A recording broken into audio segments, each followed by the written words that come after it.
Hi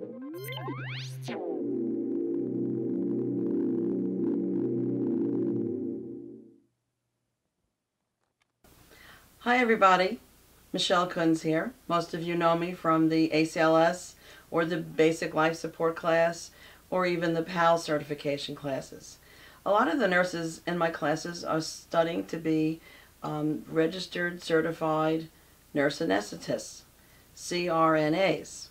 And actually recently I've gotten many questions about what is a CRNA and why should I become one and how do you become one.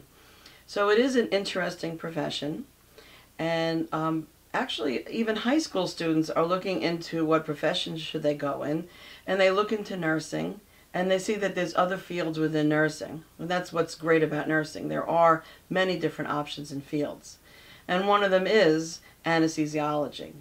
So it is an advanced practice nurse. So first of all, you have to become a nurse. So if you're a high school graduate, you have to enroll in a nursing school program. Now there are options with that also. So there are 3-year programs, there are 4-year programs, but your best bet is to make sure that when you finish with nursing school, you have your BSN, your bachelor degrees in science and nursing. So that is typically 3 to 4 years, definitely 4 years if you go to a 4-year college.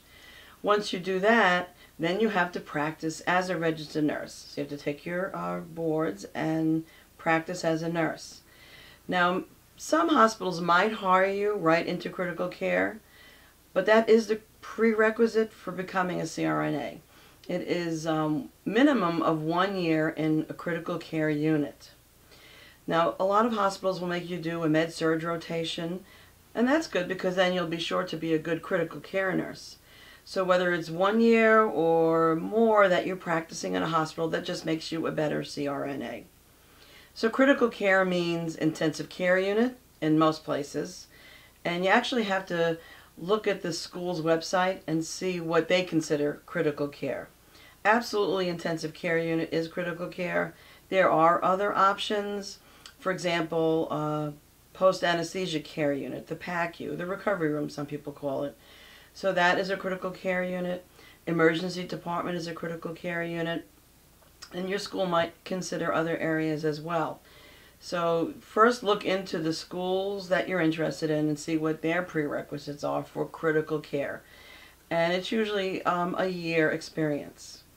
And then once you choose your school, they will always ask you for letters of reference. So you line that up with physicians, peers, your managers where you worked, and even instructors in school. So letters of references are important.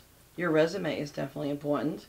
And actually being certified in ACLS, PALS, and BCLS is probably also very helpful. It is competitive getting into these schools. So you really have to be at the cutting edge on your resume. They'll ask you for your grades from school. So, you know, just by the fact that you are a registered nurse, it means that you've probably did pretty well in school. So, you know, you probably will meet the requirements to get into the program, but there's the competitive aspect and other nurses that are trying to get in. Right now it is very competitive, but there are quite a few schools in the areas that offer this program to you. And I think they are expanding as well because it is becoming a very popular field. Perhaps because it is advanced practice nursing, perhaps because you can make up to $200 an hour, which, you know, leaves you with a very nice salary. There are options for career pathways there also. You could work right in the hospital, working with the anesthesia department, or you could work for agencies or corporations. So you're hired like a subcontractor. That might help with the taxes.